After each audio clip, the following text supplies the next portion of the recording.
بسم الله الرحمن الرحيم. اعوذ باللہ من الشیطان اللعین الرجیم. بسم اللہ الرحمن الرحیم.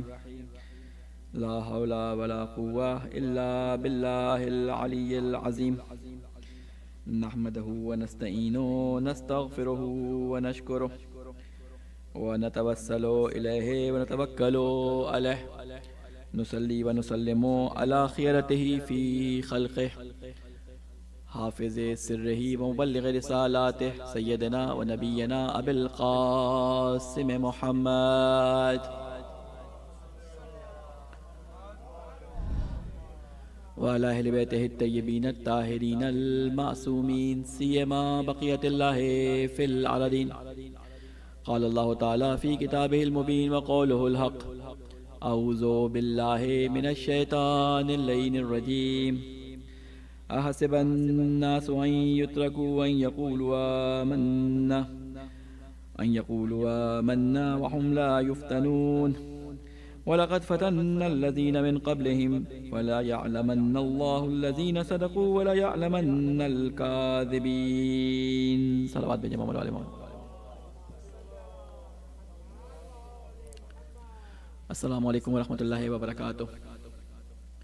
سب سے پہلے آپ تمام مومنین مومنات اور سننے والوں کو شہادت امام حسین علیہ السلام اور ان کے ساتھیوں کی مظلومانہ شہادت اور آپ کے اہل خانہ کی مظلومانہ اسیری کی تسلیت و تعزیت پیش کرتا ہوں، اور اپنی جانب سے اور تمام مومنین مومنات کی جانب سے امام زمانہ صاحب اعزا کی خدمت میں تسلیت و تعزیت پیش کرتا ہوں.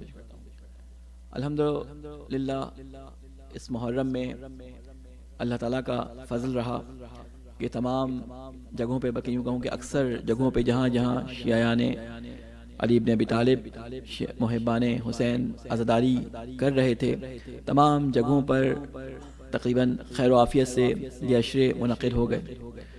اور بہت سارے جو عناصر تھے جو چاہتے تھے کہ ان کے اندر خرابی کریں، دہشت گردی کے پاکستان کے اندر، خصوصاً یہاں تو اتنا مسئلہ نہیں ہوتا، لیکن پاکستان میں مختلف علاقوں میں بہت زیادہ تھریٹ تھا اس وقت کیونکہ حالات جو چل رہے ہیں. لیکن اللہ کا فضل ہے کہ مومنین کی جسے کہتے ہیں کہ زیرکی اور ہوشمندی اور سیکیورٹی کے لوگوں کا اس میں تحفظ، اور خصوصاً امام حسین علیہ السلام کا جو ایک کرم اور جو ایک حفاظت تھی، اس کے تحت تمام عشرے خیر و عافیت سے ہو گئے. یہ جو مجالس ہم شرکت کرتے ہیں اور اس کے بعد ایک وہ روح جو آپ محسوس کرتے ہوں گے کہ پہلے 10 دن کے اندر جب آپ امام بارگاہ کے اندر جاتے ہیں، ایک خاص قسم کا جوش، ایک خاص قسم کا جذبہ، ایک خاص قسم کا ولولہ آپ کو اپنے اندر محسوس ہوتا ہے، اور ایک روح ہوتی ہے، ایک جذبہ ہوتا ہے کہ جس کو الفاظ میں بیان کرنا شاید مشکل ہو، لیکن اس کو احساس سے آپ درک کر سکتے ہیں.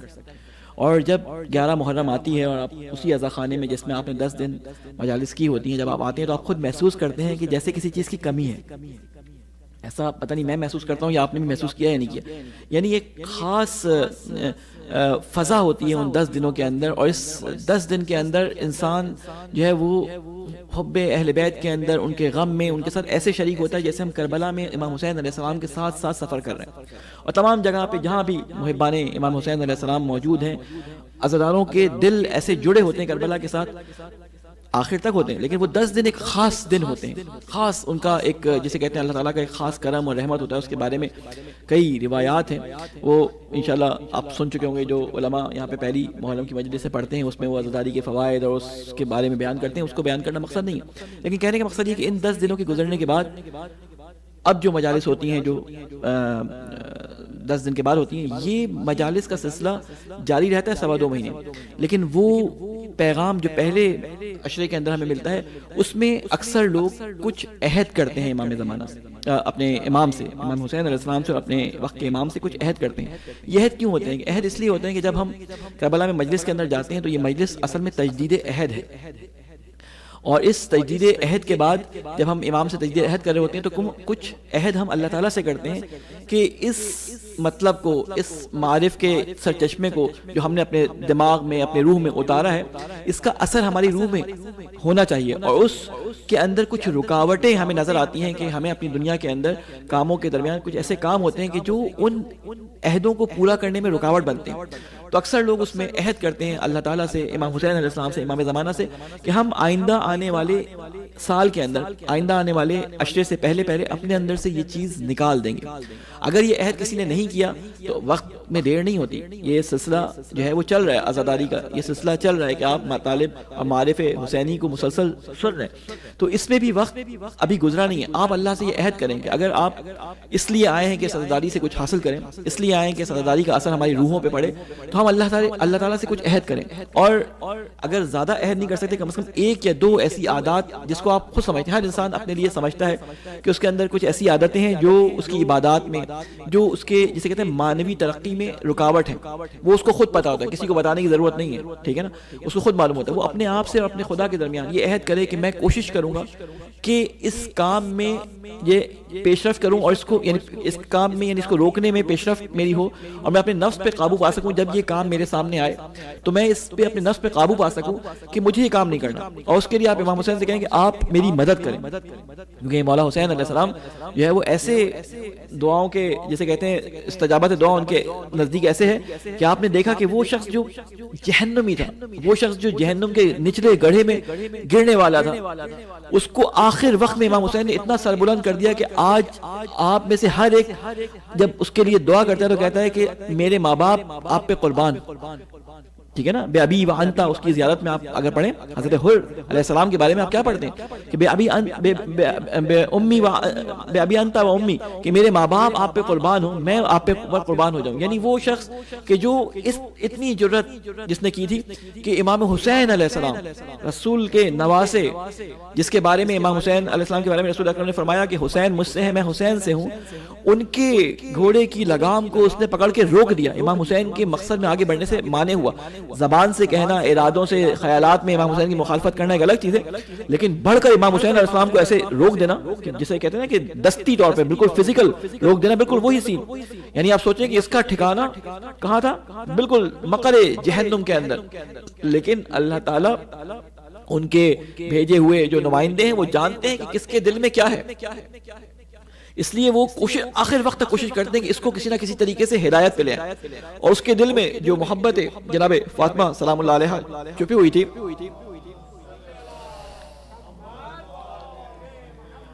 ایک اور صلوات بھیجیں محمد والے محمد پہ.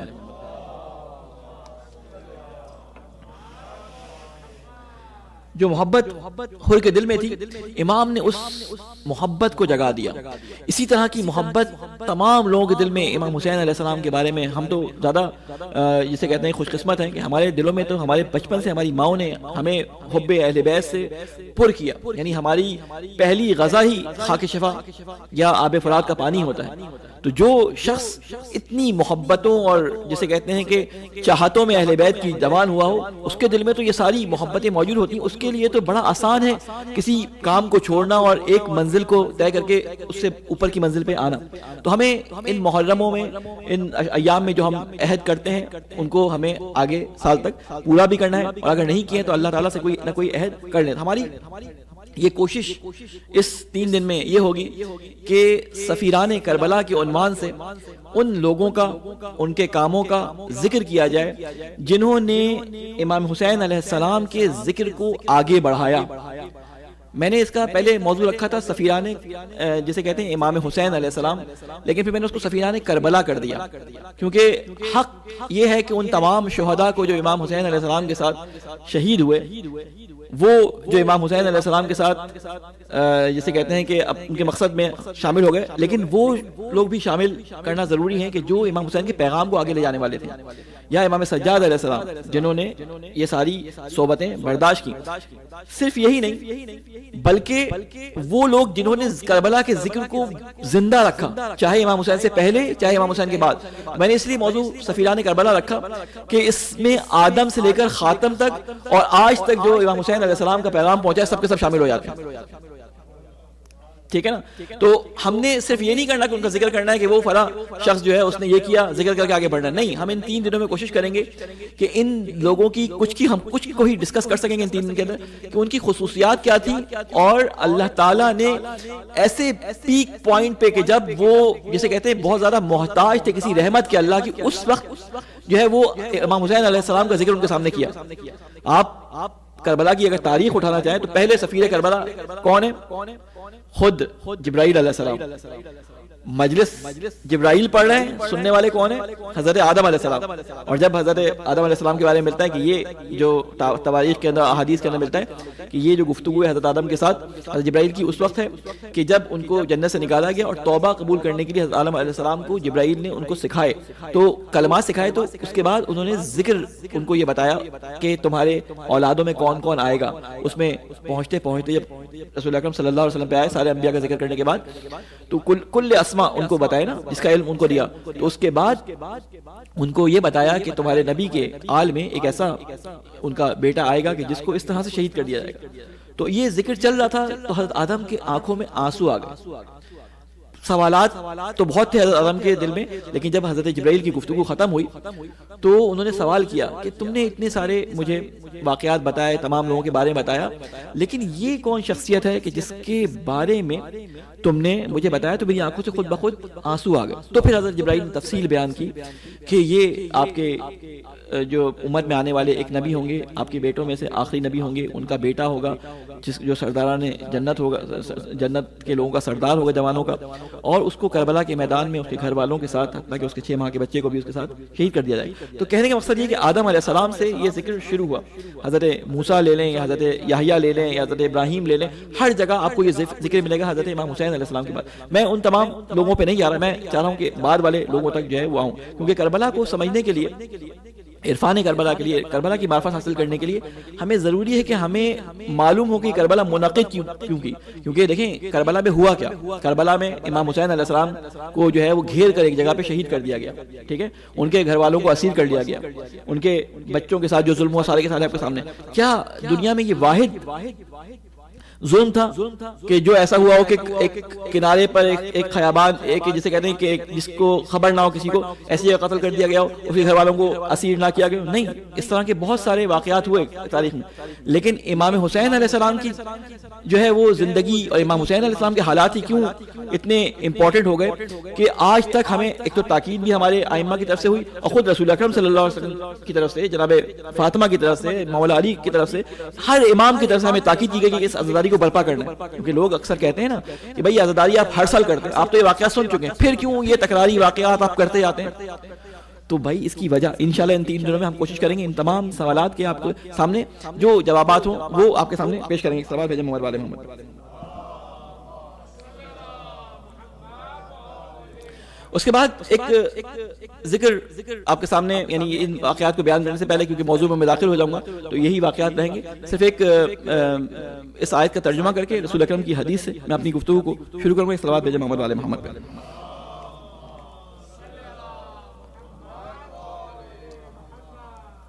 قرآن مجید میں اللہ تعالیٰ سورہ عنکبوت کے اندر آیت نمبر 3 جس کی میں نے تلاوت کی, اس میں ارشاد فرما رہا ہے احسب الناس ان یترکوا ان یقولوا آمنا, کہتے ہیں کیا لوگوں نے یہ گمان کر لیا. حسبہ کا لفظ آتا ہے, کیا انہوں نے اپنے حساب کتاب کے اندر, ذہن کے اندر یہ کیلکولیشن کرنے کے بعد اپنی پسند کا یہ نتیجہ نکال دیا ہے, ٹھیک ہے, کیا انہوں نے گمان, اردو میں سے ہم کہتے ہیں کیا انہوں نے گمان کر لیا ہے, کیا ان کے دل میں یہ خام خیالی آ گئی ہے, آسان الفاظ میں اگر کہوں, کیا لوگوں کے ذہن میں یہ گمان ہو گیا ہے ان یترکوا کہ ان کو چھوڑ دیا جائے گا.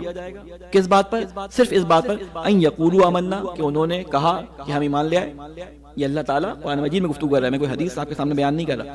یہ قرآن مجید ریالٹیز کو اور قیامت میں ہونے والے سوالات کو آپ کے سامنے بیان کرتا ہے, یہیں پہ آپ کے سامنے قیامت کے منظر کو جو ہے وہ ظاہر کرتا ہے. تو اللہ تعالیٰ کے فرمان ہے کیا ان لوگوں نے گمان کر لیا ہے کہ ان سے کوئی یعنی ان کو چھوڑ دیا جائے گا صرف اس بات پہ کہ انہوں نے کہا کہ ہم ایمان لے کے آ گئے.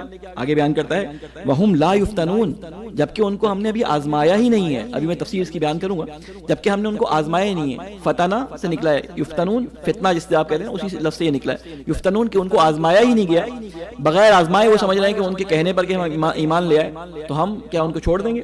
وَلَقَدْ فَتَنَّ الَّذِينَ مِن قَبْلِهُمْ, یہ ہماری سنت کے خلاف ہے.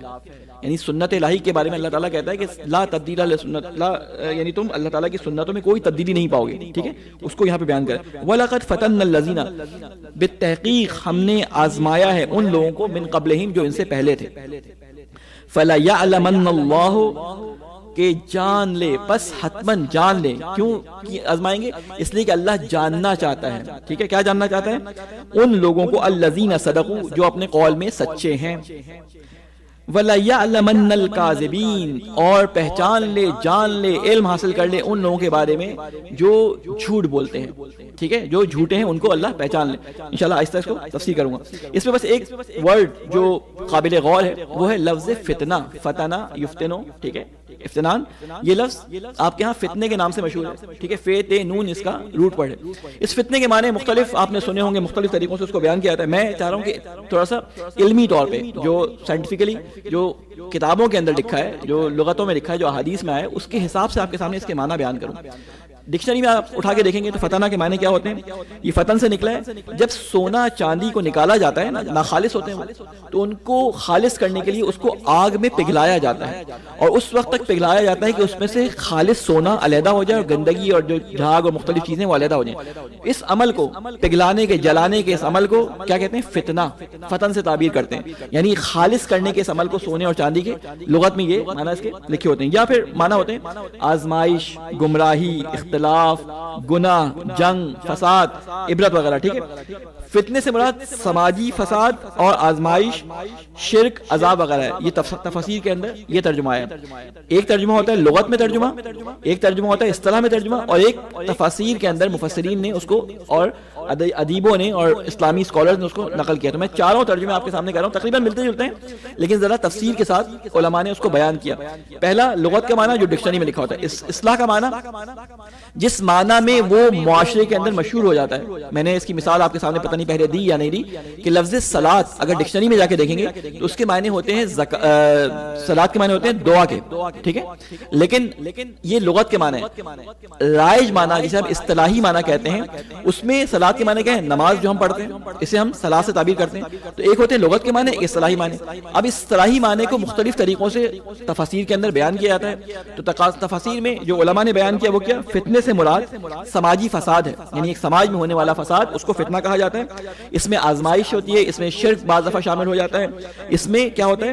جو ہے وہ عذاب وغیرہ لوگوں کو پہنچایا جاتا ہے. کس طرح؟ ذہنی اور روحانی عذاب پہنچایا جاتا ہے. یا پھر شیخ مطہری کہتے ہیں کہ فتنے کا اصل مطلب آزمائش. فتنے کو اس لیے فتنہ کہا جاتا ہے کہ یہ ایسی چیز ہوتی ہے جو انسان کو اپنی طرف مشغول کر لیتی ہے، اور ایسی مشغولیت میں اس امتحان کا ہونا پوشیدہ ہوتا ہے. یعنی امتحان دینے کے لیے جس ایگزامینیشن کو لیا جاتا ہے، آزمانے کے لیے جس امتحان کو لیا جاتا ہے، اسے فتنہ کہا جاتا ہے. اب میرا خیال ہے کچھ مطلب واضح ہو گیا ہوگا. میں اس میں مزید جو ہے وہ گفتگو نہیں کروں گا، بس اتنا مطلب سمجھانے کے لیے. لفظ فتنہ یہ ذہن میں رکھیے گا، کیونکہ ساری تین کی گفتگو میں آپ کو مختلف جگہوں پہ مختلف لوگوں کے اقوال نظر آئیں گے.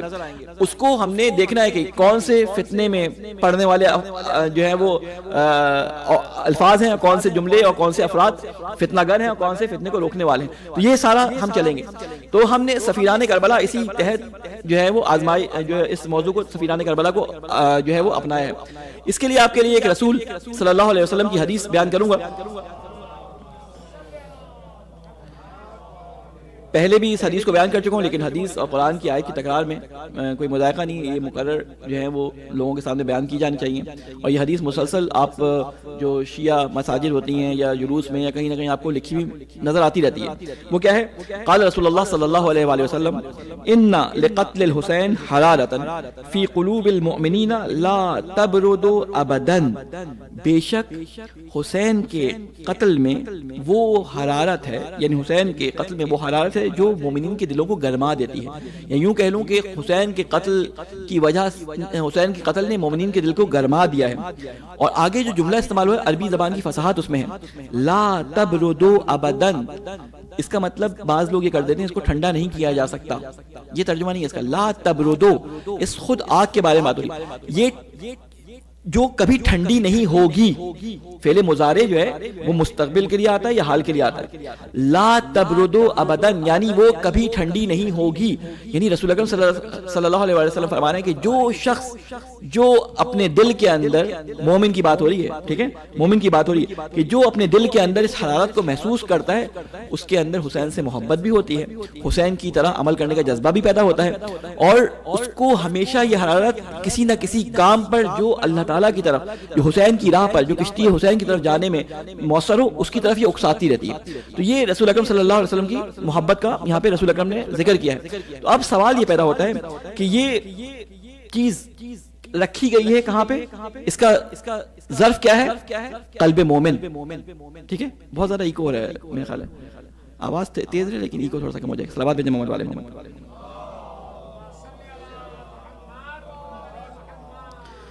تو قلب مومن اس کا ظرف ہے. ہر چیز کا ایک مخصوص ظرف ہوتا ہے. اگر آپ نے زیورات رکھنے ہوں گے تو آپ فریج میں لے جا کے نہیں رکھیں گے, ٹھیک ہے نا. زیور کیا ہے؟ مظروف ہے, یعنی رکھنے والی چیز. اس مظروف کا ایک ظرف ہے, جیولری کا ڈبہ ہوگا, کوئی سیف ہوگا, کوئی لاکر ہوگا, آپ اس کو وہاں لے جا کے رکھیں گے. تو اس زیور کا ظرف کیا ہے؟ وہ لاکر یا سیف یا جو بھی ہے.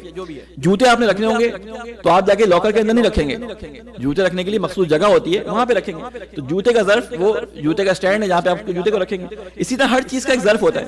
تو اللہ تعالیٰ نے کہا محبت حسین کا ظرف کیا ہے؟ قلب مومن ہے. یعنی یہ وہاں پہ آ ہی نہیں سکتی جہاں پہ ایمان نہ ہو. حسین کی محبت وہاں پہ آ ہی نہیں سکتی کہ جہاں پہ ایمان نہ ہو. اس کی شرط ہے, پہلی شرط ہے ایمان. تو یہ اللہ تعالیٰ کے رسول نے بیان فرما دیا. تو اب جب ایمان آتا ہے اور ایمان کے آنے کے بعد کچھ انسان کے اوپر ذمہ داریاں آتی ہیں اللہ تعالیٰ کی طرف سے, ٹھیک ہے. اللہ تعالیٰ قرآن مجید میں کیا کہتا ہے کہ یہ عرب کیا کہتے ہیں کہ ہم اسلام لے آئے, ہم ایمان لے آئے. اے رسول ان سے کہہ دیں کہ تم اسلام لے کے نہیں آئے, تم ایمان لے کے نہیں آئے, تم اسلام لے کے آئے ہو. اسلام لے کے آنا اور ایمان لے کے آنا فرق ہے. یعنی لا الہ الا اللہ محمد رسول اللہ کہہ دینے سے اسلام آ جاتا ہے, لیکن اس کو اپنے دل میں اتارنا وہ ایمان کا درجہ ہوتا ہے جو ہم سے مانگا گیا تھا.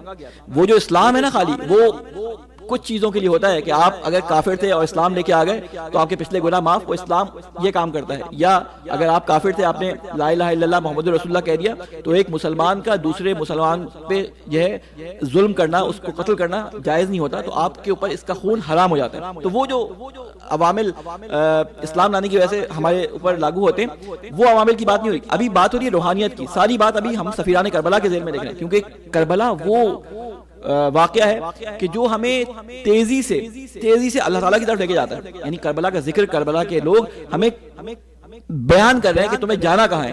وہ ہدف جو اللہ تعالیٰ نے انسان کی خلقت کا رکھا تھا, جو مقصد انسان کی خلقت کا رکھا تھا, کربلا اس میں بہت تیزی سے پہنچانے میں مددگار ثابت ہوتا ہے. لہٰذا ہمیں اس طرح سے دیکھنا ہے کربلا کو کہ ہم اس سے کیا مطلب حاصل کرتے ہیں. تو یہاں تک ہماری گفتگو پہنچی تھی. تو ہم نے جو موضوع سلیکٹ کیا اس کے لیے آپ کو مقدمہ ایک بتانا ضروری ہے, اور وہ مقدمہ ہے امام حسین علیہ السلام کا مقصد کیا تھا.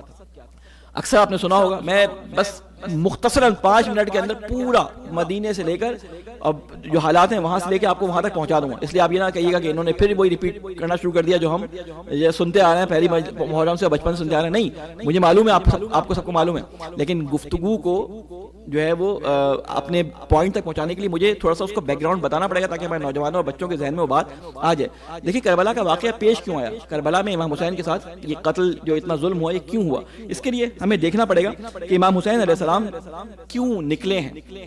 آیا یہ فیصلہ اسی دن کیا گیا کہ جس دن امام حسین سے بیعت کا سوال ہوا, یا نہیں یہ فیصلہ پرانا تھا.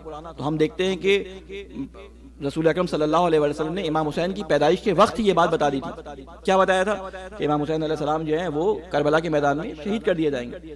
جناب امیر نے کئی جگہ پہ بیان کیا, خصوصاً صفین میں جب آپ پلٹ رہے تھے تو وہاں پہ آپ کی آنکھ لگی, امام حسن علیہ السلام کی گود میں آپ کا سر تھا, جب اٹھے تو رو رہے تھے.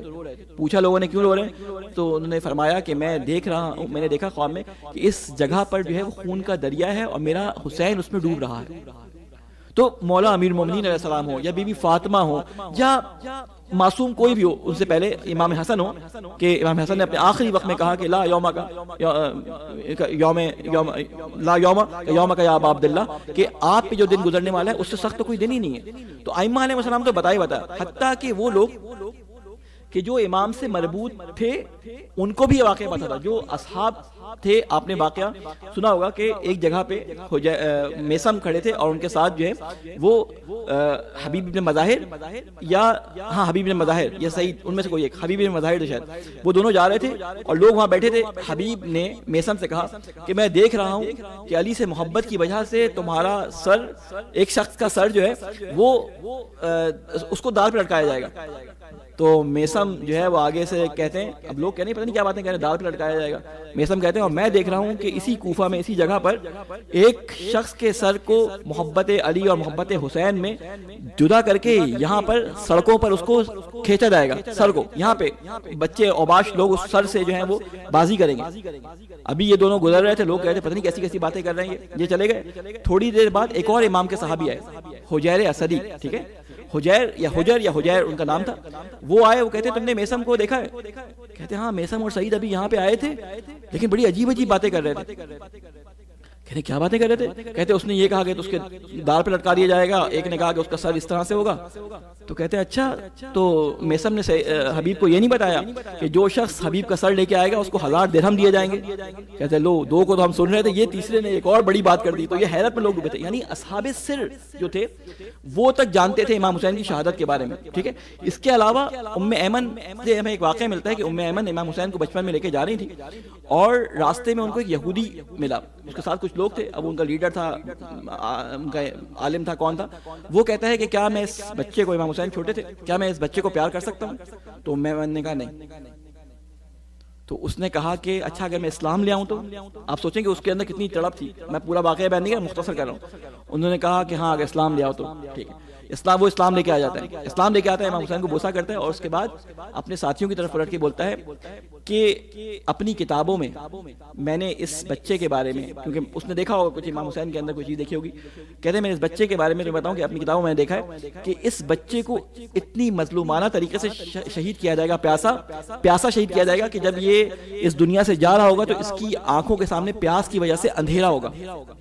یہ بات اس وقت ختم ہو گئی, لیکن آپ کربلا کے مصائب میں اگر آپ دیکھتے ہیں آگے تو آپ کو وہ 2 جملے یاد ہوں گے, 2 جگہ کے جملے جو مشہور ہیں, جو مصائب کی کتابوں میں ملتے ہیں, کہ جب جناب امیر المومنین جناب علی اکبر کی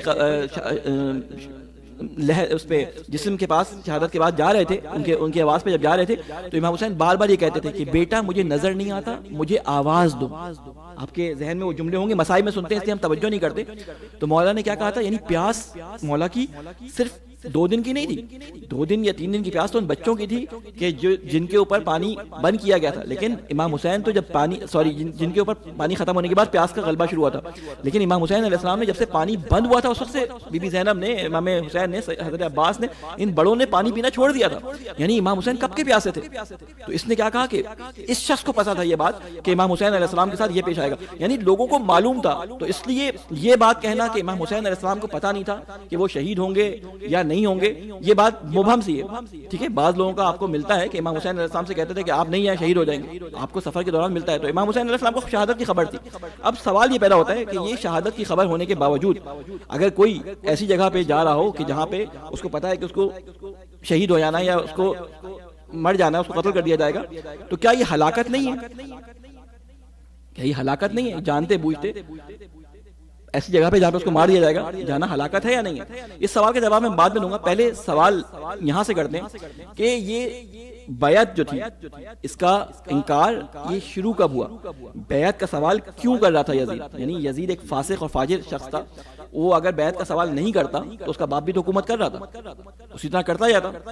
تو اس نے بیعت کا سوال کیوں کیا؟ تو اس کے لیے ہمیں دیکھنا پڑے گا کہ یزید کے باپ نے اور اس کے باپ نے خاندان اہل بیت سے کس طرح سے دشمنی رکھی تھی, اور وہ دشمنی کس وقت ظہور ہوئی. وہ جب امام حسین علیہ السلام کا سر یزید کے سامنے آیا تو وہ دشمنی اس کی زبان سے آیا ہو گئی, پہلے عمل سے ہو رہی تھی, وہ زبان سے آیا ہو گئی. جب رسول اکرم صلی اللہ علیہ وآلہ وسلم نے ایمان اور ایمان کا جسے کہتے ہیں کہ دعوت دی تھی لوگوں کو مسلمان ہونے کی, تو آپ کو پتا ہے کفار مکہ مخالف ہو گئے تھے, اور حتیٰ اتنی مخالفت تھی کہ آپ کو شہر چھوڑ کے جانا پڑے گا. میں پوری کربلا کی تاریخ بیان کر رہا ہوں, یہ کربلا سے مربوط ہے. تو امام حسین جب کربلا, رسول خدا جب مدینے پہنچے ہیں تو کفار کو برداشت نہیں ہو سکا, تو یہ کفار آئے ہیں جنگ کے لیے، جنگ بدر کی، احد کی، ٹھیک ہے. ان میں سرکردہ آگے آگے کون تھا؟ چلیں آپ جنگ بدر کو ہٹا دیں تھوڑی دیر کے لیے، کیونکہ اس میں بڑے بڑے سردار موجود تھے. اس میں ابو جہل موجود تھا، ابو لہب موجود تھا، ابو سفیان، یہ تیسرے چھوٹے، اس کی ایج جوان تھی ذرا تھی. ابو سفیان اس وقت ایج اس کی دونوں کی نسبت ذرا چھوٹی تھی. تو یہ لوگ موجود تھے. اس وقت اس کا نام نہیں تھا، لیکن جب یہ جنگ بدر میں مارے گئے تو اس کے جنگ بدر میں ابو جہل جو ہے مارا گیا. لیکن جب ابو سفیان اکیلا رہ گیا تو اس نے سرداری میں کسر نہیں، دشمنی میں کسر نہیں چھوڑی، کیونکہ بنی امیہ کی پرانی دشمنی چلی آ رہی تھی بنی ہاشم کے ساتھ. تو اس نے کام کیا کہ اس نے مزید جنگیں کی، رسول اکرم پہ جتنی جنگیں اس نے کی ہیں، اور لوگوں کو خندق میں بھی جمع کر کے لے کے آیا، کافروں کو تو جمع کیا ہی کیا، مشرکوں کو اس نے، یہودیوں کو بھی اپنے ساتھ ملا لیا. ٹھیک ہے، اس نے یعنی جتنا ظلم کر سکتا تھا رسول اکرم کو مارنے کے لیے وہ اس نے ظلم کیا، لیکن وہ کر نہیں سکا. لیکن جب رسول اکرم اس دنیا سے گئے تو آپ کو پتا ہے کہ دشمنی آیا ہونی شروع ہوئی. وہ میٹنگ جس کے اندر بنی امیہ کو خلافت مل رہی تھی، تیسری خلافت کے دور میں جب یہ خلافت تیسرے خلیفہ تک مل گئی تو بنی امیہ سے ان کا تعلق تھا. تو اس میٹنگ کے اندر ابو سفیان کی ایج زیادہ ہو گئی تھی، آنکھوں سے اس کی بینائی کم ہو گئی تھی. تو اس نے یہ سوال کیا تھا کہ یہاں پر کوئی بنی ہاشم کا شخص تو موجود نہیں ہے؟ تو انہوں نے کہا نہیں، یہاں سب اپنے ہیں. تو اس نے وہاں پہ ایک جملہ، اس کا جملہ تاریخ میں نقل ہو گیا، اس لیے آپ کے سامنے بیان کروں. اس نے ایک جملہ استعمال کیا کہ اس کرہ کہتے ہیں بال کو، ٹھیک ہے، حکومت کی اس بال کو، حکومت کی اس کرسی کو اپنے ہاتھ سے اب نکلنے نہیں دینا. یہ ان کا سردار تھا. تو اس کی بات پر اس کی اولاد نے بڑے فرما برداری سے عمل کیا. اس کے بعد ہوا ہے کہ مولا امیر المومنین علیہ السلام کے ساتھ دشمن دکھائی، اور جیسے ہی مولا امیر المومنین علیہ السلام کو ظاہری خلافت ملی تو اس نے بغاوت کر دی اور بغاوت کا اعلان کر دیا. اب تک جو یہ کام تھا، یہ کام ہمیں بظاہر مسلمانی کے روپ میں نظر آ رہا تھا. ہم اگر تھوڑا سا رسول اکرم صلی اللہ علیہ وسلم کے آخری وقت کو ذرا دیکھیں تو اب تک بہت سارے ایسے کافر کہ جو مسلمان ہوئے تھے فتح مکہ کے بعد، یا پہلے بھی اگر مسلمان ہوئے تھے، اگر کسی وجہ سے مسلمان ہو گئے تھے، کسی مقصد سے داخل ہوئے تھے، تو ان کو ایک امید باقی تھی. کس بات کی امید باقی تھی؟ کہ یہ رسول ہماری بات اگر نہیں مانتے، چلو یہ رسول جائیں گے، اس کے بعد ہم اس اسلام کے حکومت کے اوپر قبضہ کر کے اس کو اپنے مطابق ڈھالیں گے. اب تو ان کی بات ہے تو ہم اس کو اسلام کے دائرے میں رہتے ہوئے ہم اس کو دوبارہ جہالت پہ، اس کفر پہ اور شرک پہ پلٹا دیں گے. تو انہوں نے کوشش کی لیکن نہیں ہو سکے، مایوس نہیں ہوئے. ٹھیک ہے، اس کو میں آپ سمجھ رہے ہوں گے کہ میں کوئی تاریخ بیان کروں، لیکن میں اس سے ایک نتیجہ لینا چاہ رہا ہوں. ٹھیک ہے، تھوڑی سی گفتگو شاید آپ لوگوں کے لیے ہیوی ہو، لیکن بات کہنا کیا چاہ رہا ہوں کہ ہم نے غدیر کے دن 3 باتیں بڑی مشہور ہیں جو ہر بچے کو ہمیں یاد ہوتی ہیں، 2 آیتیں اور 1 حدیث. غدیر کے دن کے مناسبت سے ان 2 آیتوں کو اور اس حدیث کو ریپیٹ کیا جاتا ہے. باقی اور بھی ہوتی ہیں لیکن ان کو ضرور ریپیٹ کیا جاتا ہے. اس دن خاص بات کیا ہوئی؟ دیکھیں، بہت سارے لوگ امید میں تھے کہ ہمیں رسول کے جانے کے بعد،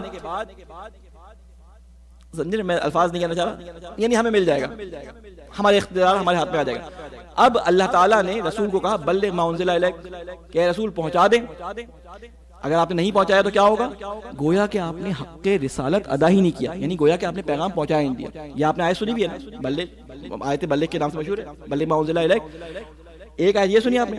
پھر رسول خدا نے اس آیت کے بعد کیا اعلان کیا، وہ سارا آپ کو پتہ، سنتے رہتے ہیں، میں سنا غدیر دوبارہ نہیں پڑھنی آپ کو. آپ نے جملہ کہا کہ آج کے دن میں جس کا مولا ہوں اس کا یہ علی مولا ہے. یہ جملہ آپ لوگوں نے سنا. یہاں پر کیا ہوا؟ اللہ تعالیٰ نے دل کا حال، جو سامنے لوگ کھڑے تھے ان میں سے اکثر یا کچھ کے دل کا حال بیان کر دیا رسول سے. ٹھیک ہے، پہلے امید تھی. امید بہت بڑی چیز ہوتی ہے، امید انسان کو زندہ رکھتی ہے. امید یہ تھی کہ شاید رسول کے بعد لا الہ الا اللہ پڑھ لیا، محمد رسول اللہ کہہ دیا، لیکن رسول کے بعد شاید ہمیں مل جائے. لیکن اللہ تعالیٰ کہتا ہے الیوم اکملت لکم دینکم، اور پھر اس کے بعد آگے کیا فرماتا ہے؟ یئس الذین کفروا، آج کے دن لوگ مایوس ہو گئے، کافر مایوس ہو گئے. تو جب علی ولی اللہ کا اضافہ ہوا، جب علی کو ولی بنایا گیا، تو اب وہ لوگ جو کسی بھی نیت سے، نفاق سے یا کسی بھی نیت سے اسلام میں آئے تھے، لا الہ الا اللہ پڑھتے تھے، محمد رسول اللہ پڑھتے تھے، اب وہ مایوس ہو گئے. اب کسی کا مقام اتنا بن چکا ہو اسلام کے اندر آنے کے بعد، وہ بڑا چودھری صاحب بن گیا ہو مثال کے طور پہ، ٹھیک ہے، بڑا اس کی آؤ بھگت ہوتی ہو، یہ یوں ہے، انہوں نے یوں کیا، انہوں نے اتنا وہ کر دیا، انہوں نے اس، اب جنگ میں تو میں کہاں ذکر کروں، جنگ کا تو خیر، انہوں نے فلاں جگہ پہ مثلا انفاق کر دیا، یوں کر دیا، منہ کر دیا. تو اب یہ ایک دم سے کفر کا، اپنی مایوسی کو ظاہر نہیں کر سکتے کفر کی صورت میں. تو اب کیا ہوا کہ انہوں نے کاموں میں خرابیاں پیدا کرنی شروع کی.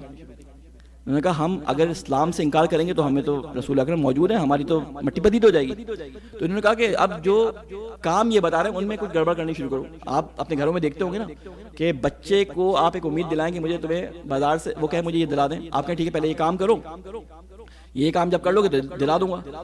وہ بڑی محنت سے کام کرتا ہے اور روزانہ آپ کی جو ہے نا وہ آ کے خوش آمدید کرتا ہے. یہ مثال دوں، میں اپنی مثال دیتا ہوں، بچے کی مثال کہتا ہوں کہ میں مثال کے طور پہ امید رکھتا ہوں، میں بڑی میٹھی میٹھی باتیں کرتا ہوں، آپ کو جنت کے ٹکٹ بانٹتا ہوں، کہتا ہوں کہ اگلی دفعہ معصوم والے مجھے بلا لیں گے، اگر میں نے اچھی باتیں کی تو اگلی دفعہ معصوم والے مجھے بلا لیں گے. اور میں کہتا ہوں یار یہ میری بات نا فلاں صاحب جو ہے نا ان کو یار کیا زبردست آدمی ہے، ٹھیک ہے ان کو ذرا میری بات پہنچا دینا ذرا جا کے نا، کہ میں ان کی تعریف کر رہا تھا، میں بہت پسند کرتا ہوں ان کو. جب تک مجھے امید باقی تھی کہ یہ بلا لیں گے، میرے نکلتے وقت جن صاحب سے میں کہتا تھا ان تک بات پہنچا دینا، وہ پہنچا دیتے. میرے نکلتے وقت میں آخر میں ان کے پاس گیا اور میں نے کہا کہ فلاں صاحب آپ یار میں نے مجالس پڑھی ہیں، انشاءاللہ اگلی دفعہ آپ بلائیں گے. کہتے کیا بیکار مجلسیں پڑھی ہیں، کسی نے ایک نعرہ نہیں لگایا آپ کی مجلس میں، کوئی نہیں آئیں گے آپ. اب کل تک جن کو میں تعریفیں پہنچوا رہا تھا، میں امید میں تھا کہ آج میں تعریف کر رہا ہوں، تو اب میں مایوس ہو گیا. پھر میں انہی صاحب سے کہتا ہوں یار کتنا بیکار آدمی، جاہل آدمی، خدا نہ خواستہ میں اتنی محنت کر کے آیا تھا، اس نے مجھے اگلی دفعہ بلانے کے یہی منہ پہ منع کر دیا، بعد میں نہیں بلاتا لیکن ابھی منع کر دیا. تو انسان جب مایوس ہو جاتا ہے تو جس کی تعریف کر رہا ہوتا ہے اسی کو برائی کرنے شروع کر دیتا ہے. تو انسان مایوسی کے بعد کیا کرتا ہے اس کے کاموں میں، اب میں کیونکہ عالم ہوں میں کچھ نہیں کر سکتا، تو اب میں یہ تو نہیں کروں گا کہ میں ایک دم سے کچھ برا بھلا کہوں. اب میں کیا کروں گا کہ میں لوگوں میں جا کے کام خراب کرنا شروع کروں گا کہ یار یوں ہے فلاں ڈھماکا. تو اب یہ بچہ بھی یہی کام کرتا ہے کہ جب تک امید ہوتی ہے ابا یہ چیز دلائیں گے تو بڑی محنت سے کام کر رہا ہوتا ہے، اب پتہ چل گیا ابا نے تو دلانی نہیں ہے، تو اب وہ کام تو ابا کی تابعداری میں کرتا رہتا ہے لیکن کاموں میں خرابی کرتا ہے. تو یہ جو آپ کو آج نظر آتا ہے کہ ایک یہاں ہاتھ باندھ رہا ہے، یہاں ہاتھ باندھ رہا ہے، یہاں ہاتھ باندھ رہا ہے، ایک جو ہے فلاں چیز کو واجب کر کے پڑھا رہا ہے، ایک نے واجب چیزوں کو ہی حرام کر دیا، تو کاموں میں خرابیاں پیدا کر دی. سمجھ رہے ہیں بات کو، کاموں میں خرابیاں پیدا کر دی. اصل دین سے تو منحرف نہیں ہو سکتے تھے، اسی اسلام کی وجہ سے عزت تھی ساری. تو اب سمجھ آیا کہ یہ انحراف شروع ہوا، تو اب یہ چیز لوگوں کے درمیان آ رہی تھی. اور جب ہمیں نظر کہاں آئی، یہ ہمیں ابو سفیان کے خاندان کے اندر جب نظر آئی کہ جب معاویہ نے اپنے بیٹے کو خلافت پہ نامزد کر دیا. شرط ہوئی تھی امام حسن علیہ السلام کے ساتھ. میں بہت تیزی سے گزر رہا ہوں کیونکہ آج مقدمے میں سارا وقت گزر گیا، لیکن اس کا بتانا بہت ضروری ہے. شرط ہوئی تھی امام حسن علیہ السلام کے اس معاہدے نامے کے اندر، صلح نامے کے اندر، کہ معاویہ اپنے بعد کسی کو منتخب نہیں کرے گا. اس نے ساری شرطوں کو پامال کیا اپنے پیروں تلے اور وہ شرط اس نے توڑ دی. لیکن امام حسین علیہ السلام نے اس زمانے تک جب تک وہ زندہ تھا کام نہیں کیا، ٹھیک ہے، کوئی ایسا اقدام نہیں کیا. امام حسن نے کوئی اقدام نہیں کیا. کیوں؟ اس لیے کہ وہ ظاہری طور پر اسلام کو لوگوں کے سامنے پریزنٹ کرنے کی کوشش کر رہا تھا اسلام کو. لیکن یزید کا زمانہ ایسا آیا کہ وہ علنی فسق و فجور کرنے لگا. میں انشاءاللہ اگر موقع لگا تو آج ورنہ کل اس بات کو بیان کروں گا کہ یزید کی دشمنی کیا تھی. کیا صرف شراب پینے کی وجہ سے امام حسین نے اس کے خلاف جو ہے اقدام کیا تھا؟ شراب تو متوکل بھی پیتا تھا، بہت سارے خلفاء وہ جو بنی عباس و بنی امیہ شراب پیتے، شراب پی کے نماز پڑھاتے تھے. تو ہمارے دوسرے اماموں نے ان کے خلاف کیوں نہیں کیا؟ کیا صرف اسی وجہ سے امام نے جو ہے اس کے خلاف جو ہے وہ اقدام کیا کہ امام حسن سے جو شرط ہوئی تھی اس کے باپ کی کہ امام حسن کے بعد جو ہے معاویہ اپنے مرنے کے بعد جو ہے وہ امام حسین کو جو ہے وہ امام بنائے گا، اس لیے امام نے قیام کیا؟ نہیں، اس لیے تو امام نے اپنے نکلتے وقت یہ بات کہہ دی کہ لا اشرم والا بتا رہا ہوں، کہہ کہ میں نہیں نکلا کسی ظلم کے لیے یا کسی خودخواہی کے لیے کہ میں اپنی امامت کے لیے نکل رہا ہوں. امام نے کہہ دیا بلکہ میں کس لیے نکلا ہوں، اريد ان آمرا کہ میں امر بالمعروف کرنے کے لیے اور بری باتوں سے روکنے کے لیے آیا ہوں. اور آخر میں جملہ کیا بولا؟ آخر میں جملہ یہ بولا کہ میں چاہتا ہوں کہ چلوں کس پہ؟ بسیرت جدی و ابی، اس کو زندہ کروں، احیا کروں، اپنے دادا اپنے نانا رسول خدا کی سیرت کو زندہ کروں اور اپنے بابا علی مرتضیٰ کی سیرت کو زندہ کروں. تو آپ یہ ساری چیزیں ذہن میں رکھو. میں اس مقدمے کے تحت پڑھ رہا ہوں، اس مقدمے کے تحت یہ بات بیان کر رہا ہوں کہ آپ کے ذہنوں میں تمام چیزیں، میں صرف ریپیٹ کر رہا ہوں، ایک جسے کہتے ہیں بلٹس آپ کے سامنے رکھ رہا ہوں ایک اس کی، کہ آپ کے ذہن میں ساری باتیں آ جائیں تاکہ آپ ربط دے سکیں میری گفتگو کو آگے والی، ٹھیک ہے نا. تو اب یہاں پہ سوال یہ پیدا ہو کہ یزید آ گیا. یزید نے کام کیا کیا تھا وہ میں انشاءاللہ بیان کروں گا. اب سوال یہ ہوتا ہے کہ یہاں پہ کچھ سوال پیدا ہوتے ہیں کہ آیا امام حسین علیہ السلام نے یہ مخالفت یزید کی جو ہے وہ خود سے کی تھی کہ یزید آیا آپ نے مخالفت کر دی، یا بیعت کے سوال کے بعد کی تھی؟ ٹھیک ہے، یہ ذہن میں کچھ سوال اپنے ذہن میں رکھیے گا، کیونکہ انسان جب سوال سنتا ہے نا تو اس کا دماغ خود بخود کام کرنا شروع ہوتا ہے. یہ انسان کی ایک اللہ تعالیٰ نے ساخت ایسے بتائی ہے ذہن کی کہ اس کے ذہن میں سوال ہونے چاہیے تاکہ جب گفتگو سنے تو ان سوالوں کے جواب میں وہ گفتگو سنے. کیونکہ اگر سوال سامنے موجود نہ ہونا تو گفتگو میں مزہ تو بہت آتا ہے لیکن پتہ نہیں ہوتا اس گفتگو کا مقصد کیا ہے اگر سوال نہ ہو. ٹھیک ہے، کیونکہ اگر میں آپ کے سامنے مثال کے طور پہ جوش کا ایک شعر یہاں پہ پڑھوں، آپ کو شعر نہ بتاؤں اور آپ سے کہوں ایک کلاس کے اندر ایک ٹیچر کہتا ہے اس شعر کی تشریح کرو، اور میں جب اس شعر کو پڑھتا ہوں ٹھیک ہے تو اس میں مجھے کچھ سمجھ نہیں آتا، شعر سمجھ آیا تو یہ نہیں پتا کس کا ہے. اس نے سوال یہ کہ یہ بتاؤ کہ اس کا شاعر کون ہے، ایسے سوال ایک سوال کیا ہے، یہ بتاؤ کہ اس کا شاعر کون ہے. اب میں وہاں شاعر کو نہیں پہچان پاتا، بڑی کوشش کرتا ہوں ادھر ادھر پوچھتا ہوں، کسی کو نہیں پتا. اب میں لکھنا شروع کرتا ہوں کہ شاعری کہاں سے شروع ہوئی، اردو شاعری کی ابتدا کس نے کی، اردو شاعری میں کون کون سے بڑے مقام، یعنی میں اتنی بہترین تاریخ لکھتا ہوں ادبی شاعر کی اور شعراء کی کہ اگر کوئی اس سوال کو ہٹا دے اور صرف اس کو پڑھے تو کوئی پروفیسر تو وہی کہے گا یار زبردست اتنی دقیق تاریخ لکھی ہے شعراء کی اور شعر کی، بہترین لکھی ہے. لیکن اگر میں اس کے ساتھ سامنے سوال لے آؤں کہ سوال یہ تھا، اس کے جواب میں یہ لکھا ہے تو کہے گا زیرو. ایسا ہی ہے نا. تو بعض دفعہ سوال ہونے ضروری ہے ذہن میں تاکہ آپ کے سامنے جو گفتگو ہوا ہے آپ کو پتا ہو اس کی اہمیت کیا ہے. ایک سوال ہے محمد والے محمد پہ.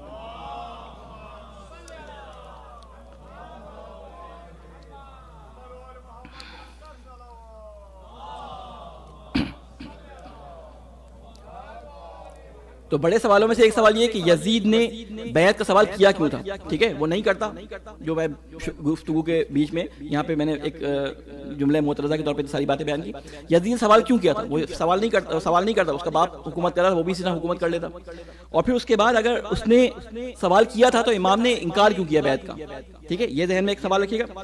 پھر ایک بات کہ جب کوئی بیعت سے انکار کرتا ہے کسی خلیفہ کے خلاف بغاوت کرتا ہے تو اس کو انجام کو بھگتنا پڑتا ہے، اس کے کچھ عواقب ہوتے ہیں، اس کی کچھ پاداش اس کو بھگتنی پڑتی ہے. تو کوئی امام کو نہیں پتا تھا کہ میں اگر اس کی بیعت نہیں کروں گا تو مجھے ہلاک کر دیا جائے گا یا شہید کر دیا جائے گا یا مجھے مار دیا جائے گا. یہ میں نے آپ کے سامنے بیان کر دیا سوال کا جواب. ایک سوال یہ پیدا ہوتا ہے کہ اگر شہادت کا پتہ تھا تو کیوں امام نے یہ اقدام اٹھایا. کیونکہ امر بالمعروف جو امام نے فرمایا اس کی شرط یہ ہے کہ آپ کو پتا ہو کہ اگر جان کا خطرہ ہو جہاں تک امید ہو اس کی کہ یہ پوری کر لے گا بات تو آپ امر بالمعروف کریں. اگر آپ کو پتا چل جائے کہ آپ بات نہیں مانے گا تو آپ اس کا امر بالمعروف کو ترک کر دیں. یہ امر بالمعروف کی شرط ہے. تو اب سوال یہ پیدا ہوتا ہے جب امام کو پتا تھا کہ ان کو شہید ہونا ہے تو امام نے جہاد یا یہ کام کیوں کیا، اس کی بیعت سے انکار کیوں کیا. تو ان 4-5 سوالوں کے انشاءاللہ میں ان دنوں میں آپ کے سامنے جواب دوں گا. سب سے پہلے سوال تھا ہمارا کہ یزید نے بیعت کا سوال کیوں کیا. یزید نے بیعت کا سوال اس لیے کیا کہ اس کو معلوم تھا کہ جو کام وہ کر رہا ہے ان کاموں کی وہ مخالفت کو برداشت کر جائے گا، یا پیسے کے ذریعے یا جبر کے ذریعے یا ظلم کر کے یا لوگوں کی گردنوں پہ پیر رکھ کے یا ان کی مال و جائیداد کو ضبط کر کے. اس کو معلوم تھا کہ تمام لوگوں کو میں راضی کر لوں گا. میرا باپ اتنی تیاری میرے لیے کر کے جا چکا ہے، لوگوں کی ذہنی سطح اتنی نیچے لے کے آ چکا ہے کہ وہ میرے ظلم اور دولت کے نشے میں آ جائیں گے. لیکن 3 لوگوں کے بارے میں اس کو یہ تھا کہ یہ 3 بیعت نہیں کریں گے، اور ان 3 کا مجھے ذکر نہیں کرنا، مجھے صرف ایک کا ذکر کرنا ہے. ٹھیک ہے، اس نے کہا کہ میں ایک ایسے شخص سے کہ جو رسول اکرم صلی اللہ علیہ وسلم کے خاندان کا ہو، جو سرچشمہ دین جہاں سے نکل رہا اس کا چراغ ہو، تو میں اس کو اگر اپنے ساتھ ملا لوں تو لوگ میری بات کو اوتھینٹک سمجھیں گے اور کہیں گے کہ جب حسین نے اس کی بیعت کر لی ہے یزید کی تو ہم کیا چیز ہیں، ہم بھی بیعت کر لیں. بڑے بڑے اصحاب موجود تھے اس زمانے میں. تو اس نے پہلا سوال کام اس کا یہ تھا کہ مجھے اپنی حکومت کی اوتھینٹسٹی کے لیے حسین کی بیعت ضرور درکار ہے، امام حسین علیہ السلام کی بیعت ضرور درکار ہے. اگر وہ بیعت نہیں کریں تو کیا حکم تھا کہ ان کو مار دیا جائے. ٹھیک ہے، ان کو قتل کر دیا جائے. اس حد تک اس نے کہا تھا، کیونکہ اگر یہ نہیں کریں گے تو مخالفت اٹھے گی، اور اٹھی بھی امام حسین کے بعد. تو اب یہاں تک گفتگو کا نتیجہ کیا نکلا کہ یزید نے اپنی حکومت کی پائیداری کے لیے امام حسین سے بیعت طلب کی تھی. دوسری بات یہ کہ امام کو پتا تھا تو بیعت سے انکار کیوں کیا؟ پتا تھا نا شہید ہو جائیں گے. اور امر بالمعروف کی یہ شرط ہے کہ اگر کسی کو پتا ہو کہ وہ ہلاک ہو جائے گا تو اس کو کام چھوڑ دینا چاہیے. تو دیکھیں یہاں پر ایک جواب تو یہ ہے کہ ہم کسی کو منہ بند کرنے کے لیے دیتے ہیں، جسے جواب نقضی کہتے ہیں. بھائی تجھے کیا ہے، بھائی امام نے کیا تھا، امام ہے، امام کر سکتے ہیں جو کریں، ان کی حجت ہے، اللہ تعالیٰ سے ان کا تعلق ہے. تم کون ہوتے ہو سوال کرنے والے کہ کیوں کیا کیوں نہیں کیا؟ ٹھیک ہے نا، امام نے انکار کر دیا. نہیں، ایک سوال ہوتا ہے علمی جو ہمارے نوجوانوں کو پتہ ہونا چاہیے. قرآن مجید سے استدلال کرتے ہیں، جو آپ کے سامنے لے کے آتے ہیں قرآن مجید سے استدلال کرتے ہیں امام حسین کے خلاف. آپ کو معلوم ہے یہ بات؟ جو اگر آپ علمی گفتگو آپ دیکھیں انٹرنیٹ کے اوپر، کیونکہ آج کل کے دور کے مطابق ہمیں کربلا کو بیان کرنا ہے، آج کل دفاع کرنا ہے، تو اس میں وہ کیا کہتے ہیں کہتے ہیں قرآن مجید میں اللہ تعالیٰ فرماتا ہے اور بڑی دھوم دھام سے اس کو کہتے ہیں وَلَا تُلْقُوا بِأَيْدِيكُمْ إِلَى التَّهْلُكَةِ کہ اپنے ہاتھوں سے اپنے آپ کو ہلاکت میں نہ ڈالو. یعنی اللہ تعالیٰ قرآن مجید میں فرما رہے اپنے ہاتھوں سے اپنے آپ کو ہلاکت میں نہ ڈالو. اور امام حسین کو تو پتا تھا, بچپن سے پتا تھا, ان سے پہلے لوگوں کو پتا تھا, ان لوگوں کو پتا تھا جو ان پہ ایمان بھی رکھتے, مسلمان بھی نہیں تھے, ان کو بھی پتا تھا. تو امام حسین علیہ السلام نے اپنے آپ کو ہلاکت میں کیوں ڈالا؟ تو یہاں پہ جواب مختصر دے کے میں آگے بڑھتا ہوں کہ دیکھیں قرآن مجید کی آیت کو کبھی بھی ایک آیت پڑھ کے اس سے حکم نہیں نکالا جاتا. قرآن مجید کی آیت جب ہم پڑھتے ہیں کسی چیز کے بارے میں حکم نکالنا ہوتا ہے تو ہم اس موضوع پہ موجود تمام آیتوں کو پڑھتے ہیں, پھر اس کے بعد اس سے کلی حکم اخذ کرتے ہیں, یہ دیکھتے ہیں کہ کس سیاق و سباق کے اندر آئی ہے. ٹھیک ہے, تو آپ اس کے جواب میں مختصر بیان کر رہا ہوں کیونکہ وقت نہیں ہے میرے پاس. اس کے جواب میں آپ فرما سکتے ہیں کہ قرآن مجید میں ایک جگہ اللہ تعالیٰ نے یہ بھی فرمایا ہے کہ وَلَا تَحْسَبَنَّ الَّذِينَ قُتِلُوا فِي سَبِيلِ اللَّهِ أَمْوَاتًا ان لوگوں کو تم کیا جو اللہ کی راہ میں قتل ہو گئے ان کو مردہ نہ کہو, امواتاً ان کو مردہ نہ کہو, بل احیاء عند ربهم يرزقون بلکہ وہ زندہ ہیں اور اپنے رب کے پاس رزق پاتے ہیں. ٹھیک ہے, یہ آپ آیت سنیں. تو اب کیا ایک آیت آئی ہلاکت کے بارے میں اور دوسری آیت آئی شہادت کے بارے میں, یعنی بات دونوں ایک ہی ہیں, قتل گردن دونوں کی کٹ رہی ہے, ہلاکت میں بھی اور شہادت میں بھی. اب سوال ہی پیدا ہوتا ہے کہ بھائی اگر ٹھیک ہے شہادت میں تو اس کی ڈفرینسیشن کس طرح سے کی جائے گی, یہ شہادت ہے یہ ہلاکت ہے؟ تو وہ خود اسی آیت کے اندر بیان کر دی. کیا بیان کیا گیا؟ فی سبیل اللہ, یعنی جو اللہ کے راستے میں موت آئے گی وہ ہے زندگی بخشنے والی, وہ ہے رزق اللہ کی طرف سے پانے والی.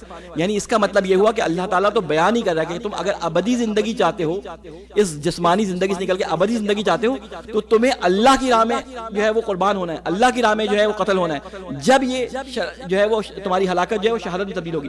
تو اب ہمارے ایک سوال کا جواب یہاں سے یہ مل گیا کہ امام حسین کو معلوم تھا کہ ان کو جو ہے وہ شہادت ملے گی, وہ اس لیے گئے تھے کہ اللہ کی راہ میں قتل ہونا جو ہے وہ شہادت کہلاتا ہے. اور بھی بہت سارے وجوہات ہیں لیکن میں ابھی اس کے جواب میں بیان کر رہا ہوں, اس سوال کے جواب میں. ٹھیک ہے, تو اب یہاں پہ ہمیں بات واضح ہو گئی کہ اب امام حسین ایک سوال کے جواب میں جو ہے وہ بیعت کے سوال کے جواب میں گئے تھے. اب بیعت کے اندر یزید کو اتنا برا کیوں کہا جاتا ہے؟ ٹھیک ہے, ایک صلوات بھیجیں محمد والے محمد پہ.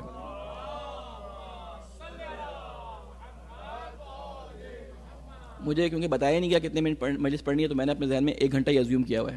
ایک صلوات پڑھیں محمد والے محمد پہ.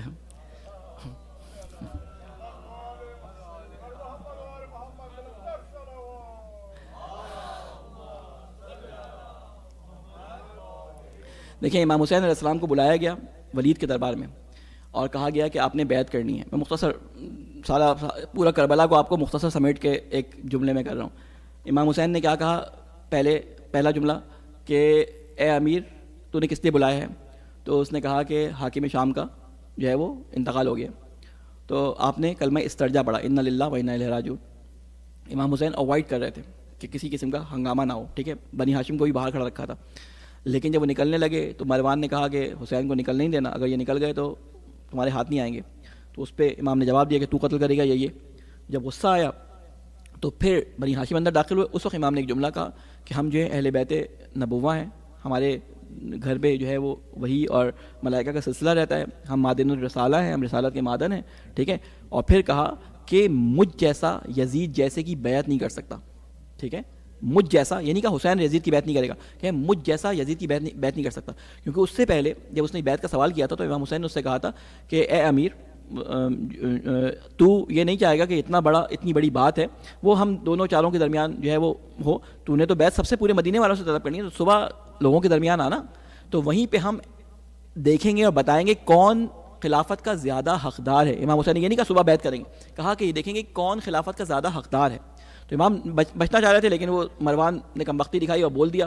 امام نے وہاں پہ جملہ بولا تو پھر امام نے تفصیلات بیان کی کہ مجھ جیسا یزید جیسے کی بیعت نہیں کرے گا. وہاں سے نکلے ہیں.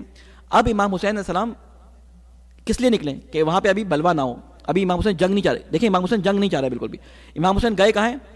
اگر جنگ چاہتے وہیں لڑائی کرتے, وہیں پہ بنی ہاشم ساتھ میں مار دیتے, وہیں پہ قبضہ کر لیتے اور آگے یہ سلسلہ شروع ہو جاتا اس انقلاب کا.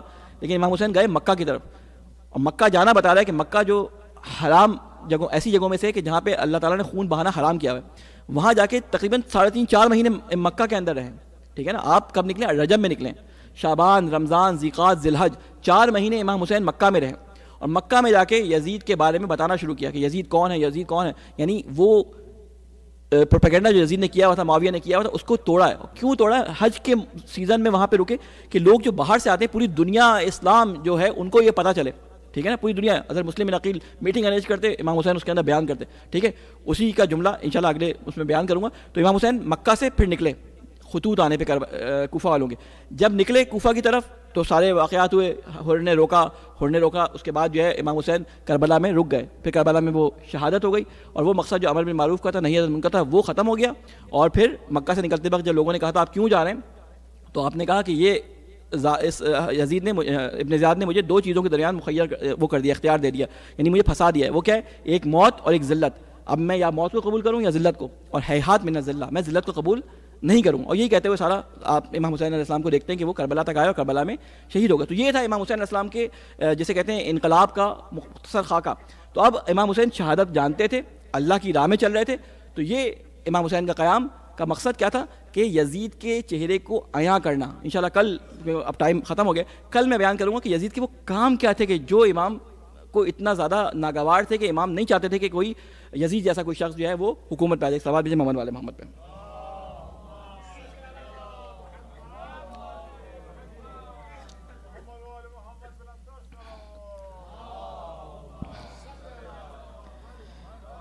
گفتگو بہت زیادہ خوش تو نہیں ہو گئی آپ لوگوں کو؟ سمجھ آ رہی ہے نا؟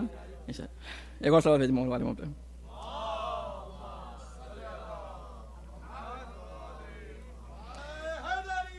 یا علی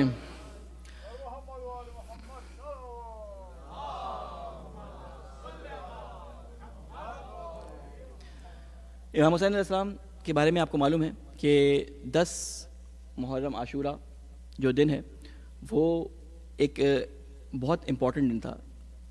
یہی وجہ تھی کہ جب 9 محرم کا دن آیا اور حملہ ہونے والا تھا، تو امام حسین علیہ السلام نے، جس کے بارے میں نے آپ کو بتایا، جن کے بارے میں کہ وہ نہیں چاہتے تھے کہ جنگ ہو، تو امام حسین علیہ السلام نے حضرت عباس علیہ السلام کو کہا کہ جاؤ تم جا کے ان سے اجازت لو کہ جنگ ہم نہیں چاہتے، ایک رات کی ہمیں مہلت دیں.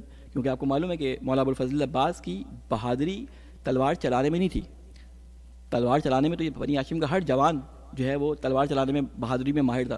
حضرت عباس کی بہادری اور جرت جو ہمیں بیان کی جاتی ہے وہ ائمہ کی زبان سے ہمیں دیکھنی پڑے گی کہ ائمہ ہمیں کیا بیان کرتے ہیں. تو اس میں نظر آتا ہے کہ حضرت عباس کی بہادری یہ تھی کہ ابھی کچھ دن پہلے جب ان خیموں کو کہا گیا تھا کہ پانی سے، دریا سے ہٹایا جائے، تو حضرت عباس علیہ السلام نے ایک لکیر کھینچ دی تھی اور کہا تھا کہ کس کی جرت ہے یہ خیمے یہاں سے ہٹائے. امام حسین علیہ السلام نے حضرت عباس کے اس غصے کو دیکھا تھا، دیکھ رہے تھے کہ کیا ہونے والا ہے. نزدیک تھا کہ حضرت عباس اور ان کے ساتھیوں کی دشمن سے جنگ ہو جائے. بی بی زینب کے پاس آئے اور کہا کہ بہن زینب آپ جو ہیں عباس کو بلائیں، میں نہیں چاہتا جنگ ہو. عباس سے بہے کہ خیمے ہٹا لیں. مولا حسین کو جو ہے بی بی زینب سے جب کہا تو آواز دی فضہ عباس کو بلائیے. جنگ میں اور اس غصے کی حالت میں حضرت عباس وہاں گفتگو کر رہے ہیں، فضہ کی آواز آئی کہ آغازادی آپ کو بلا رہی ہیں. حضرت عباس آئے، غصے کا جلال کا جو عالم تھا، بی بی زینب کے سامنے جب آئے تو کوئی آثار نہیں، نظریں جھکی ہوئی ہیں، دو زانو ہو کے بی بی کے سامنے آ کے بیٹھ گئے.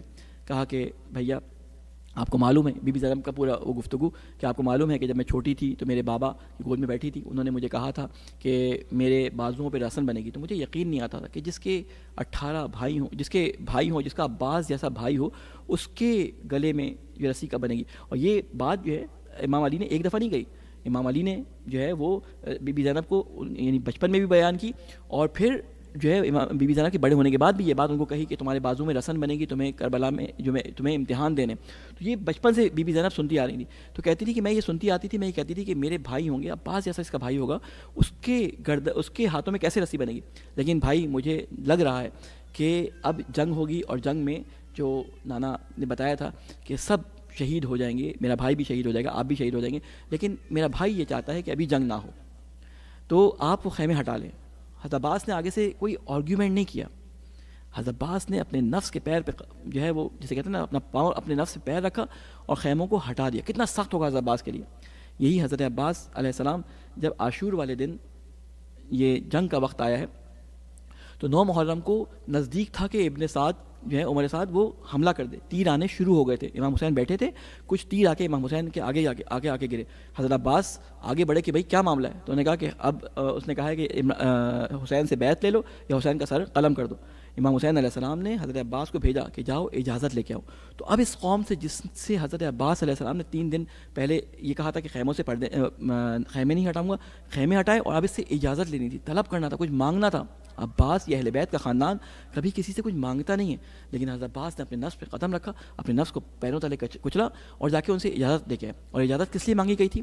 اجازت اس لیے مانگی گئی تھی کہ آج کی رات حسین جو ہے وہ اللہ کی قرآن، اللہ کی کتاب کی تلاوت کرنا چاہتا ہے، اور آج کی رات اللہ کی عبادت کرنا چاہتا ہے. اور یہی وجہ تھی کہ اس رات امام حسین علیہ السلام کے تمام خیموں کے اندر کہتے ہیں کہ راوی کہتا ہے کہ ایسی آوازیں آ رہی تھی جیسے شہد کی مکھی کے چھتے سے بھنبھنانے کی آواز آ رہی، یعنی کہیں پہ کوئی ذکر کر رہا تھا، کہیں پہ کوئی رکوع میں تھا، کہیں پہ کوئی تکبیر پڑھ رہا تھا، یعنی سب جو ہیں وہ تکبیرات کے اندر مشغول تھے. یہ وقت بھی گزر گیا اور صبح کا وقت آیا. اس وقت اب کوئی چارہ نہیں رہ گیا. اب تک امام حسین جنگ سے جو ہے اپنے آپ کو روکے تھے. صبح تک جب اذان علی اکبر کے بعد تک امام حسین چاہ رہے تھے کہ ان کو کسی طرح سے ہدایت دے دیں، خطبے دیے امام حسین نے. لیکن جب عمر سعد نے پہلا تیر امام حسین علیہ السلام کی طرف کھینچا اور اپنی قوم کو گواہ بنایا اور کہا کہ تم گواہ رہنا، اے قوم گواہ رہنا کہ سب سے پہلا تیر حسین پر میں چلا رہا ہوں. تیر کا چلنا تھا کہ ہزاروں کی تعداد میں تیر امام حسین علیہ السلام کی طرف بڑھنے شروع ہوئے. یہ تیر جب حملے کی صورت میں بڑھے ہیں تو کئی ساتھی امام حسین علیہ السلام کے اس حملے کے اندر شہید ہو گئے، آدھے سے زیادہ شہید ہو گئے. امام حسین علیہ السلام کا دن گزرتا گیا، اصحاب چلے گئے. امام حسین کے اصحاب کے بعد بنی ہاشم کی باری آئی. امام حسین کے جو ہے اصحاب کے ساتھ بنی ہاشم بھی شہید ہو گئے، اور وہ موقع آ گیا جب امام حسین علیہ السلام کو کربلا کے میدان میں شہید کر دیا گیا. آپ امام حسین علیہ السلام کی شہادت سن چکے. امام حسین شہید ہو گئے، لیکن اس کے بعد جو حالات گزرے، ہم عاشور کے بعد انہی حالات کے اوپر، انہی سفیران کے بارے میں ذکر کریں گے انشاءاللہ آپ کے سامنے، کہ جنہوں نے اس کربلا کے پیغام کو، امام حسین کے اس مشن کو آگے تک پہنچایا. تو امام حسین علیہ السلام کے انتقال کے بعد عمر سعد ملعون نے اپنے فوجیوں کو یہ حکم دیا جب وہ گھوڑے سے اترنا چاہتے تھے کہ ابھی گھوڑے سے نہیں اترنا، حسین کی لاش کو، ان لاشوں کو پامال کرنا ہے. وہ پامال کرنے کے لیے ابھی نال بندی کر رہے تھے کہ فضا دوڑتی ہوئی بی بی زینب ام کلثوم کے پاس آئی. بی بی غضب ہو گیا، یہ لوگ امام حسین اور ان کے ساتھیوں کو پامال کرنا چاہتے ہیں. بی بی زینب نے کہا وہ سب کچھ تو لوٹ چکے تھے، اب جو میدان میں آئی تو کیا دیکھتی ہیں کہ ہر قبیلے کا فرد وہاں کھڑا ہے اور یہ کہہ رہا ہے کہ ہم اپنے لاشے کو پامال نہیں ہونے دیں گے. سارے لوگ اپنے اپنے لاشیں لے گئے. آخر میں ایک لاشا بچا، میرے مظلوم حسین کا. ارے بی بی زینب کہتی ہے ارے سب لوگوں کے چاہنے والے اور سب لوگوں کے جاننے والے موجود تھے، سب اپنے اپنے لاشوں کو لے جائے، میرا بھائی میرا ماں جایا، وہ اکیلا میدان میں رہ گیا. امام حسین علیہ السلام کے لاشے کو پامال کر دیا گیا. ارے لاشے کو پامال کرنے کے بعد خیموں میں آگ لگ گئی. سب مصائب آپ سن چکے ہیں. خیموں میں جب آگ لگ گئی، وہ شام غریبہ بی بی زینب نے عباس کی جگہ سنبھال لی، بی بی زینب نے جو ہے حسین کی جگہ سنبھال لی. اب بی بی زینب پہلا دے رہی تھی. یہ رات بھی اس غریبوں کی شام بھی گزر گئی، یہ رات بھی گزر گئی. ارے جب کہتے ہیں کہ آگ لگائی گئی تو یہ بیبیاں 2 بار میدان کے اندر بکھری ہیں. ایک بار جب بکھری ہے کہ جب خیموں کو آگ لگائی گئی، ایک بار جب بکھری ہے کہ جب ان کو شہداء کے لاشوں کے پاس سے گزارا جا رہا تھا. یہ شہداء کے لاشوں کے پاس سے ان کو گزارا جا رہا تھا. اب بی بی زینب سلام اللہ علیہا نے دیکھا کہ رات گزر گئی ہے، سب سو چکے ہیں، تو آپ نے نماز شب پڑھنا شروع کی. نماز شب پڑھ کے نماز سے ابھی فارغ نہیں ہوئی تھی کہ عمر سعد نے حکم دیا کہ اس کاروان کو حرکت دی جائے گی. وہ چاش کا وقت ہوگا کہ ان کو حکم دیا گیا کہ ان کو حرکت دی جائے. اب بی بی زینب سلام اللہ علیہا کو جب انہوں نے دیکھا کہ اب یہ حرکت کر کے ہماری خواتین کو سوار کرنا چاہتے ہیں. آپ کو معلوم ہے کہ اونٹ پہ سوار ہونا خواتین کے لیے مشکل ہے. آپ کو وہ زمانہ یاد ہوگا جب یہ مدینے سے کاروان چل رہا تھا تو اس وقت حضرت عباس نے اپنے زانو رکھے تھے اور زانو رکھنے کے بعد بی بی زینب کو سوار کیا تھا. اب یہ ظالم آتے ہیں اور بیبیوں کو سوار کرنا چاہتے ہیں. بی بی زینب آگے چوب خیمہ لے کے جاتی ہیں اور کہتی ہیں کوئی بیبیوں کو ہاتھ نہیں لگائے گا. بی بی زینب سب کو سوار کرتی ہیں. سوار کرنے کے بعد ایک دفعہ مدینے کا رخ کرتی ہیں اور کہتی ہیں عباس تمہیں یاد ہوگا کہ جب میں نکل رہی تھی تم نے مجھے سوار کیا تھا، آج میں اکیلی ہوں. زین العابدین ان کو سوار کرتے ہیں. اب یہ کاروان کوئی آگے چلتا ہے تو دیکھتے ہیں سید سجاد اپنی بیماری کی وجہ سے جو ہے وہ گر رہے. ان کے اوپر ان کے پیروں کے بیچ میں اور اونٹ کی کمر اور ان کے پیروں کے درمیان ایک رسی باندھی جاتی ہے تاکہ وہ اونٹ سے نہ گریں. لیکن اس کاروان کو جان بوجھ کر اس جگہ سے گزارا جاتا ہے کہ جہاں گنج شہیدہ کے اندر شہداء کے لاشیں موجود تھے. ارے شہداء کے لاشیں دیکھنے کے بعد، اپنے پیاروں کے لاشیں دیکھنے کے بعد ان بیویوں سے برداشت نہ ہوا. انہوں نے اپنے آپ کو اپنے شہداء پہ گرا دیا. ارے کوئی بی بی رباب کے، کوئی بی بی قاسم کے لاشے پہ گئی، کوئی بی بی اکبر کے لاشے پہ گئی، کوئی بی بی جو ہے وہ کسی کے لاشے پہ گئی. سب بیویاں اپنے اپنے لاشوں میں بکھر کربلا کے میدان میں بکھر گئی, لیکن 2 بیویاں تھیں جو صرف حسین کے لاشے پہ گئی. ارے سید سجاد اونٹ سے اتر نہ سکے.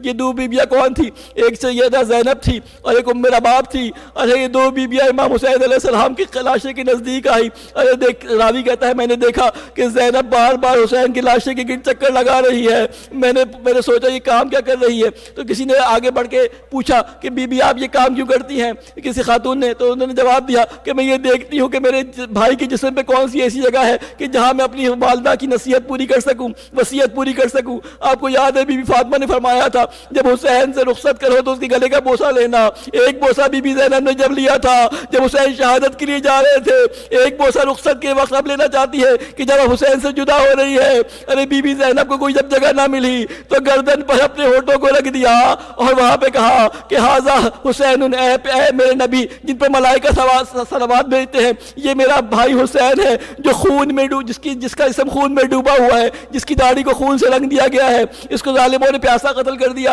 اور ایک دوسری بیوی تھی اس کی میرا باپ, انہوں نے امام حسین علیہ السلام سے ایک عہد کیا اور وہ یہ عہد یہ تھا کہ آج کے بعد میں آج کے بعد دھوپ میں کبھی نہ بیٹھوں گی. یہ بی بی لوٹ کر رخصت ہو کر جب شام سے اور کوفہ سے اور مدینہ سے واپس جب مدینہ پہنچی ہیں تو یہ ہمیشہ دھوپ میں بیٹھا کرتی تھی. بی بی زینب نے کہا کہ سید سجاد اپنی والدہ گرامی سے یہ کہیں کہ یہ سائے میں آ جائے. انہوں نے سید سجاد نے والدہ گرامی کے پاس آ کے کہا کہ اماں آپ سائے میں آ جائیں, میں آپ کا بیٹا ہوں, مجھ سے برداشت نہیں ہوتا کہ آپ دھوپ میں بیٹھتی ہیں. ارے میرا باپ نے کہا میں نے اپنے والی سے یہ وعدہ کیا تھا کہ جب تک زندہ ہوں میں سائے میں نہ بیٹھوں گی. ارے کہا کہ میں آپ کو ایز امام جو ہے حکم دیتا ہوں کہ آپ اندر آ جائیں. اب جو بی بی نے یہ سنا تو اٹھنا چاہا. بی بی کو اب بی بی نے جب اٹھنا چاہا تو اللہ سے ایک دعا کی, اے اللہ میں نے اپنے ولی سے اپنے امام سے یہ وعدہ کیا تھا کہ میں سائے میں نہ بیٹھوں گی, لیکن دوسرے امام کا حکم یہ ہے کہ میں یہاں سے اٹھوں. اے اللہ میرے وعدے کی لاج رکھنا. اب یہ کہنا تھا کہ غش آیا, لڑکھڑا کے گری. سید سجاد نے جب باغ کو دیکھا تو ایک دفعہ کہا انا للہ وَإِنَّا إِلَيْهِ رَاجِعُونَ. ارے میرا باپ کی روح دو جسم سے پرواز کر گئی. وَسَيَعْلَمُ الَّذِينَ ظَلَمُوا أَيَّ مُنقَلِبٍ يَنقَلِبُونَ. بار اللہ تجھے واسطہ ہے محمد والے محمد کا ہماری اس قلیل سی بات کو اپنی بارگاہ میں قبول و مقبول فرما. اے اللہ تجھے واسطہ ہے محمد والے محمد کا ہمارے گناہ کبیرہ اور صغیرہ کو معاف فرما. اے اللہ تجھے واسطہ ہے محمد والے محمد کا امام حسین علیہ السلام ان کے آل کی محبت کو ہمارے بچوں ہمارے نوجوانوں کے دلوں میں راسخ فرما. اے اللہ تجھے واسطہ ہے محمد والے محمد کا جہاں جہاں عزاداری ہو رہی ہے سب کی حفاظت فرما. اے اللہ ہمیں حسین کے مقصد کو سمجھ کر اس پہ عمل کرنے کی توفیق عطا فرما. اے اللہ تجھے واسطہ ہے محمد والے محمد کا علماء کرام کا سایہ ہمارے سروں پہ قائم فرما. ہمارے امام کی جو ہے وہ ظہور میں تعجیل فرما اور ہمیں ان کے ناصر اعوان میں شامل فرما. ربنا تقبل منا انک انت السمیع العلیم برحمتک یا ارحم الراحمین.